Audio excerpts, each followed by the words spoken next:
Assalamualaikum warahmatullahi wabarakatuh. Apa kabar anak-anakku semuanya? Alhamdulillah, mudah-mudahan semuanya dalam keadaan sehat walafiat.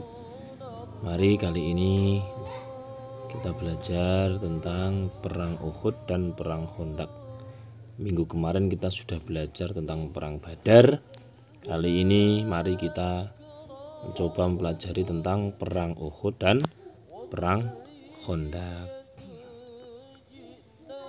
Silakan anak-anak, tolong untuk buku paketnya dibuka ya, untuk halaman 8 nanti sampai halaman 10.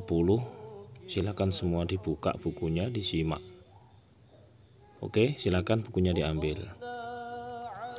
Keperwiraan Rasulullah dalam perang Uhud, yaitu perang Uhud terjadi pada tahun ke-3 Hijriah di kaki gunung Uhud. Kafir Quraisy menyiapkan 3.000 pasukan yang dipimpin oleh Abu Sufyan, sedangkan Rasulullah menyiapkan 1.000 pasukan. Kaum muslimin 300 orang ada yang mengkhianati Rasul dengan keluar dari barisan pasukan kaum muslimin. Mereka dipimpin oleh seorang munafik yang bernama Abdullah bin Ubay, yaitu pimpinan perang dari Rasulullah ternyata berkhianat. Berikutnya adalah strategi Rasulullah dalam perang Uhud. Yang pertama, strategi Rasulullah dalam perang Uhud yaitu menempatkan 50 pasukan pemanah di atas puncak gunung Uhud. Berikutnya, pesan Rasulullah kepada 50 pasukan pemanah yaitu agar tidak meninggalkan tempat mereka apapun yang terjadi. Perang Uhud dipimpin langsung oleh Rasulullah SAW. Kaum kafir Quraisy dipimpin oleh Abu Sufyan bin Harb. Dalam perang Uhud ini termasuk pertama kali umat Islam mengalami kekalahan dalam perang, dikarenakan pasukan pemanah tidak mengikuti anjuran Rasul agar tetap berada di tempatnya, yaitu di atas puncak gunung Uhud. Tetapi para pemanah tergiur oleh ghanimah atau harta rampasan perang yang berada di bawah gunung. Mereka turun dan sampai akhirnya diserang oleh kaum kafir. Berikutnya, kekalahan kaum muslimin dalam perang Uhud, yaitu kaum muslimin mengalami kekalahan dalam perang Uhud karena 50 pasukan pemanah tidak mengikuti komando atau perintah Rasul. Lalu dalam perang Uhud 70 orang pasukan muslim gugur sebagai syuhada, termasuk paman Nabi Muhammad SAW yang bernama Hamzah.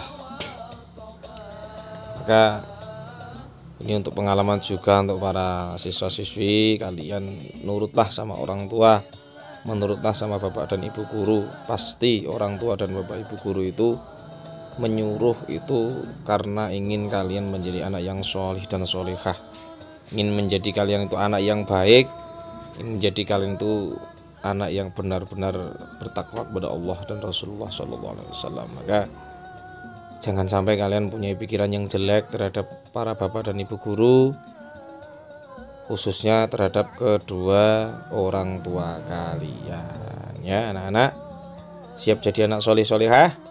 Harus siap, insya Allah. Amin Allahumma amin ya rabbal alamin.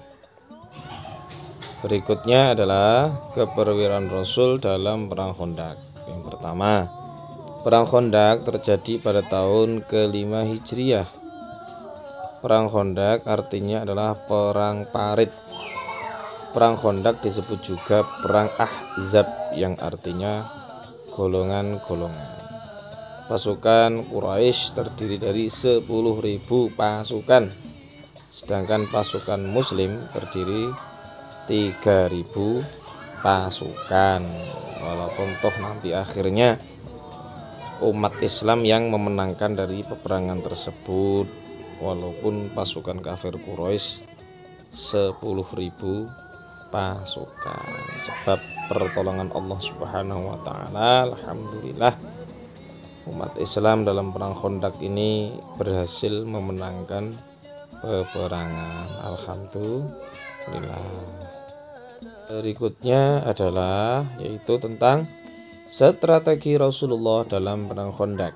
Yaitu pertama, strategi Rasulullah Shallallahu Alaihi Wasallam dalam perang Khandaq adalah membuat parit, yaitu dalam sekelilingnya itu dibuat lubang, dibuat untuk bersembunyi para umat Islam atas kedatangan para musuh. Ini dibuat parit muter dari kota Madinah, jadi mengelilingi kota Madinah. Siapakah yang mengusulkan? Jadi seorang sahabat yang mengusulkan dibuatnya parit, yaitu bernama Salman Al-Farisi.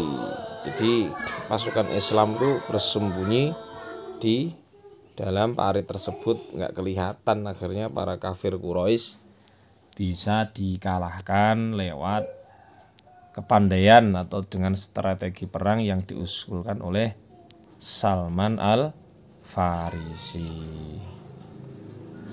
Demikian anak-anak, silahkan untuk kembali dibaca ya di rumah, di buku paket halaman 8 sampai 10. Pak Asyari apabila ada kekurangan mohon maaf. Wassalamualaikum warahmatullahi wabarakatuh.